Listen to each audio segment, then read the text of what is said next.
সম্মানিত শিক্ষাপ্রতি এবং আমার প্রিয় সহপাঠীবৃন্দ, আসসালামু আলাইকুম। আজকে আমার বাংলা বক্তৃতার বিষয় হচ্ছে মহানবীর মহানুভবতা। মহানুভবতা মানে হলো বড় মনের মানুষ হওয়া। যিনি নিজে কষ্ট পেয়েও অন্যকে ক্ষমা করেন, তিনিই প্রকৃত মহানুভব। আর এই গুণের সবচেয়ে বড় উপহার হলেন আমাদের প্রিয় নবী হযরত মুহাম্মদ সাল্লাল্লাহু আলাইহি ওয়াসাল্লাম। মক্কা বিজয়ের দিন যারা নবীজিকে মারতে চেয়েছিল, বাড়ি থেকে বের করে দিয়েছিল, তারা সবাই নবীজির সামনে। সাহাবারা ভাবলেন আজ প্রতিশোধ নেওয়া হবে, কিন্তু নবীজি বললেন, আজ তোমাদের বিরুদ্ধে কোনো অভিযোগ নাই, তোমরা সকলে মুক্ত। এটাই হলো মহানুভবতা। নবীজির এক ইহুদি প্রতিবেশী নবীজির রাস্তায় কাঁটা দিয়ে রাখতেন, আবর্জনা ফেলতেন।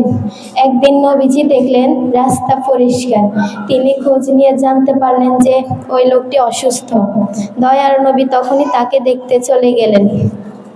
নবীজির এই ব্যবহার দেখে লোকটি কেঁদে ফেললেন আর সাথে সাথে কালেমা পড়ে মুসলমান হয়ে গেলেন। সুবহানাল্লাহ। নবীজির বাচ্চাদের খুব আদর করতেন। সাহাবীদের ছোট ছোট ছেলে মেয়েদের মাথায় হাত বুলিয়ে দিতেন, খেলার সময় তাদের সাথে বসতেন। তিনি বলতেন, যে ছোটদের স্নেহ করে না সে আমার উম্মত নয়। বন্ধুরা, নবীজির জীবনের প্রতিটি কাজে আমাদের জন্য শিক্ষা।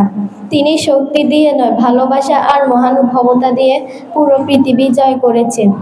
আজকে এই সমাজে হিংসা, মারামারি, রাগের বদলে যদি আমরা নবীজির মতো ক্ষমা আর মহানুভবতা দেখাতে পারি, তাহলে আমাদের পুরো পৃথিবী অনেক সুন্দর হয়ে যাবে।